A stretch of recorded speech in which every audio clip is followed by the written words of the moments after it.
परभणी केंद्र शासनाने प्रस्तावित केलेल्या जनसुरक्षा कायद्याच्या विरोधात इंडिया आघाडीने 10 सप्टेंबर रोजी जिल्हाधिकारी कार्यालयावर धरणे आंदोलन व निदर्शन करण्याचा निर्णय घेतला आहे। या आंदोलनाच्या तयारीसाठी रविवारी सावली विश्रामगड येथे काँग्रेस, राष्ट्रवादी काँग्रेस, शरद पवार गट, शिवसेना, उद्धव बाळासाहेब ठाकरे, भारतीय कम्युनिस्ट पक्षासह सर्व घटक पक्षाची बैठक पार पडली। हुकुमशाही नहीं चलेगी, नहीं चलेगी, नहीं चलेगी। तानाशाही नहीं चलेगी, नहीं चलेगी, नहीं चलेगी। अरे काला कानून वापस लो, वापस लो, वापस लो। अरे काला कानून वापस लो, वापस लो, वापस लो। जनसुरक्षा कायदा रद्द झालाच पाहिजे, झालाच पाहिजे, झालाच पाहिजे। जनसुरक्षा विधेयक रद्द झालाच पाहिजे, झालाच पाहिजे, झालाच पाहिजे। सुरक्षा कायद्याविरुद्ध महाराष्ट्रामध्ये पूर्ण आंदोलन करण्याचा निर्णय महाआघाडीने घेतला आहे। त्या निर्णयाच्या अनुषंगाने 10 तारखेला आम्ही प्रचंड मोठं निदर्शनं आणि धरणे आंदोलन कलेक्टर ऑफिसवर सर्व पक्ष मिळून शिवसेना, उभाटा, काँग्रेस, राष्ट्रवादी, कम्युनिस्ट पक्ष, सगळ्या सामाजिक संघटना या सगळ्यांच्या वतीनं महाविकास आघाडीचं एक मोठं आंदोलन इंडिया आघाडीच्या वतीनं मोठं आंदोलन आम्हाला करायचा आम्ही निर्णय घेतला। हा जनसुरक्षा कायदा नसून भाजप सुरक्षा कायदा आहे। याच्यामधून भाजपला कसा संरक्षण देता येईल आणि विरोधातला आवाज दाबण्याचा म्हणजे हे मिनी आणीबाणी आहे जी झालेली आहे, त्याच्याच पद्धतीचं हा कारस्थान चालू आहे।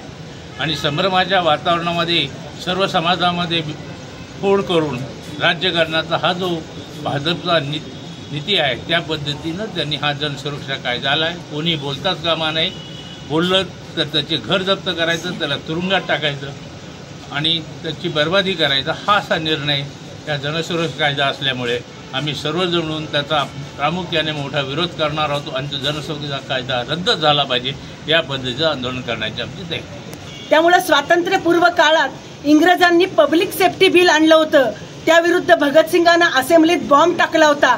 मला असं वाटतं त्याच पद्धतीचा हा कायदा जनसुरक्षा म्हणजे सर्वसामान्य जनतेला वाटलं पाहिजे की त्यांच्या सुरक्षेसाठी आहे, परंतु प्रत्यक्ष जनतेसाठी भांडणाऱ्या लोकांसाठी हुकुमशाही पद्धतीनं त्यांना तुरुंगात डांबणारा हा कायदा आहे। त्यामुळं संपूर्ण महाराष्ट्रभर 10 सप्टेंबरला ही महाविकास आघाडी आणि इंडिया आघाडीच्या वतीनं प्रत्येक जिल्ह्यात, तालुक्याच्या ठिकाणी आंदोलन होणार आहे। परभणी जिल्ह्यात इंडिया आघाडीची बैठक आज झाली आणि 10 तारखेला मोठ्या प्रमाणावर आंदोलन मैदानावर आंदोलन करायचा निर्णय सर्वांनी एक मतानं घेतला आहे एवढंच या ठिकाणी सांगते। आणि हा जनसुरक्षा कायदा रद्द होईपर्यंत हा संघर्ष आम्ही चालू ठेवू। जनसुरक्षेविरुद्ध कायद्याच्या विरोधात या ठिकाणी महाविकास आघाडीची बैठक संपन्न झाली आणि येत्या 10 तारखेला या ठिकाणी या कायद्याच्या विरोधात निदर्शन करण्याचा निर्णय झालेला आहे। शिवसेना, उद्धव बाळासाहेब ठाकरे पक्षाच्या वतीनं सुद्धा आम्ही ताकदीनिशी या आंदोलनात उतरणार असून जोपर्यंत हा कायदा परत घेतला जाणार नाही तोपर्यंत आम्ही ह्या आंदोलनाला करत राहू आणि हा कायदा परत घेण्यासाठी सरकारला भाग पाडू। जनसुरक्षा विधेयक मागं घ्या याच्यासाठी 10 तारखेला महाराष्ट्रभर कलेक्टर ऑफिसच्या समोर आंदोलनं करून निषेध व्यक्त करणार आहे।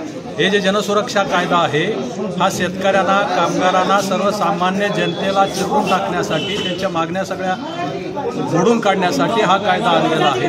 या कायद्यामधल्या ज्या काही तरतुदी आहेत त्या भयानक अशा स्वरूपाच्या तरतुदी आहेत। शक्तीपीठ असेल किंवा आणखीन कुठलेही असेल, शेतकरी रस्त्यावर आल्याशिवाय ते राहणार नाहीत आणि रस्त्यावर येणाऱ्या लोकांचा बंदोबस्त करण्यासाठी हा कायदा आणलेला आहे। तेव्हा ह्या कायद्याला महाराष्ट्रभर प्रचंड मोठ्या प्रमाणात विरोध होतोय आणि त्याचाच एक भाग म्हणून 10 तारखेला परभणीमध्ये सुद्धा कलेक्टर ऑफिसच्या समोर मोठ्या प्रमाणात धरणे आंदोलन होणार आहे।